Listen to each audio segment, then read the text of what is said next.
दोस्तों, आप सबको भूपेश श्रीवास्तव का प्यार भरा नमस्कार। जसवीर ने मुझसे पूछा है करुणा क्या है। तो जितना मुझे ज्ञान है, जितना मुझे पता है, उसके हिसाब से आपको बताने की कोशिश करता हूँ। करुणा क्या है? प्रेम का पूरी तरह से परिपक्व हो जाना।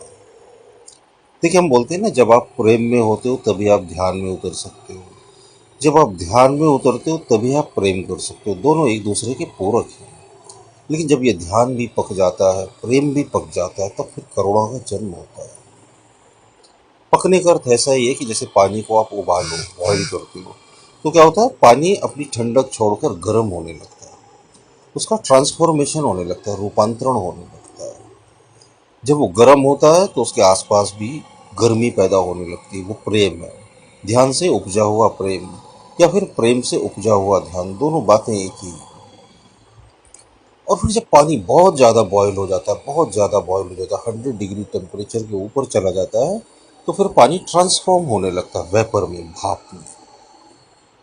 क्या होता है, पानी की जो पूरी फॉर्मेशन है वो चेंज होने लगती है, पानी गैसेस की फॉर्म में आने लगता है। तो इसी तरह से करुणा है, जब प्रेम पूरी तरह से पक चुका होता है, परिपक्व हो चुका होता है, तो फिर वो करुणा में बदल जाता है, तब्दील हो जाता है। फिर करुणा से भरा हुआ आदमी क्या करता है? करुणा से भरा हुआ आदमी किसी से नफरत नहीं करता, कर ही नहीं सकता, चाहेगा तो भी नहीं कर पाएगा। कितनी भी कोशिश कर ले, नफरत नहीं हो सकती, क्योंकि वो ट्रांसफॉर्म हो चुका है। जो पानी भाप बनकर उड़ गया, उड़ गया। अब वो कभी किसी दूसरे रूप में पानी बनकर, हो सकता है जमीन पर उतरे या ना उतरे, या फिर आकाश बन जाए, बहुत संभावना है इस बात की। लेकिन वो ट्रांसफॉर्म हो चुका है।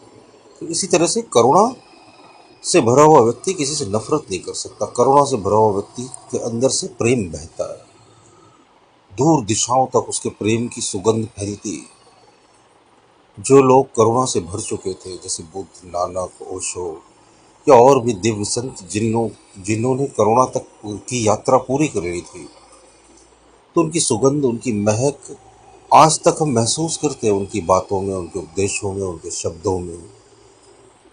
तो करुणा तक पहुंचने की यात्रा बड़ी लंबी है, बहुत कम लोग यहाँ तक पहुंच पाते हैं।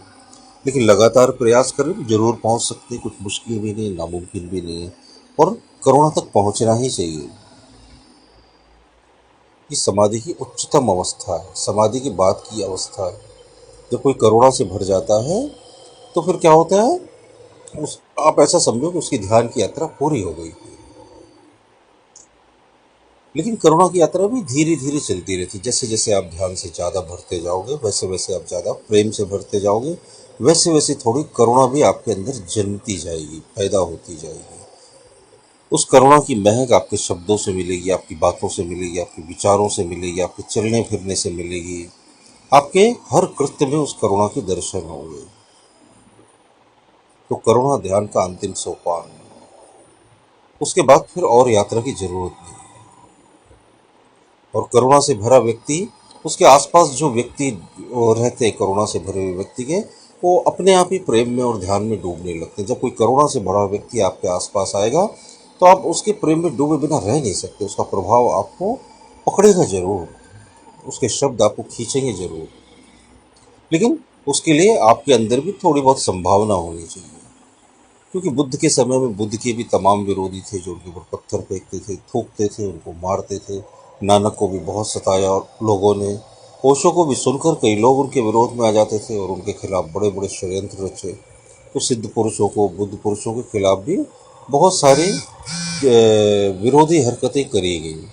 तो आप बोलोगे आप करुणा से भरे हो, फिर लोग आपका विरोध क्यों करते हैं? तो वो लोग करते हैं विरोध जिनकी ध्यान की जरा भी यात्रा नहीं, जिनका प्रेम से कोई लेना देना नहीं, वो विरोध में आ जाते हैं अचानक।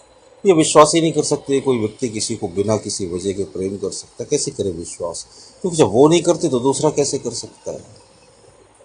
हम तो उन्हीं चीज़ों पर विश्वास करते हैं ना, जो चीज़ हम करते हैं, हमने करके देखी, हमारे परिवार के किसी सदस्य ने करी, या फिर हम जिस समाज में रह रहे हैं उसमें ये चीज़ करी जा रही है। जिस समाज में सभी लोग भ्रष्ट हैं, उसमें कोई ईमानदार आदमी चला जाए तो उसका जीना मुश्किल है, नामुमकिन, असंभव, उसके सब काम रुक जाएंगे।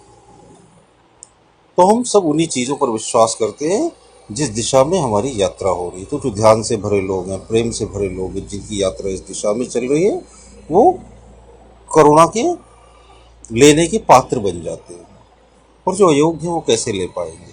जिनका बर्तन टूटा उन्हें कैसे दे पाओगे आप? अमृत भी डालोगे तो बर्तन से बाहर। तो इसके लिए पात्रता होनी चाहिए, आपका बर्तन खाली होना चाहिए। तो हमारा तो क्या, बर्तन भरा भरा है, बर्तन टूटा फूटा है, कोई दे भी तो गिर गिर जाता है। ईश्वर तो क्या है, 24 घंटे प्रसाद की वर्षा कर रहा है, अलग अलग रूपों में, अलग अलग रंगों में, अलग अलग आकारों में, फूलों से, पत्तियों से, पहाड़ों से, पेड़ों से, संत पुरुषों के मुंह से। वो आपको देना ही चाहता है, 24 घंटे दे रहा है, सदियों से दे रहा है, सदियों तक देता रहेगा। आपकी कितनी योग्यता, आपकी कितनी पात्रता, आप कितना ले सकते हो, वो आपके ऊपर निर्भर है। ईश्वर से यही प्रार्थना है कि इस करुणा का जन्म आपके भीतर भी हो, बहुत सारा प्रेम आपके भीतर पैदा हो, बहुत सारा ध्यान आपके भीतर उपजे, और आपका जीवन पूरी तरह से बदल जाए। इतने प्यार से मुझे सुनने के लिए आपका बहुत बहुत धन्यवाद।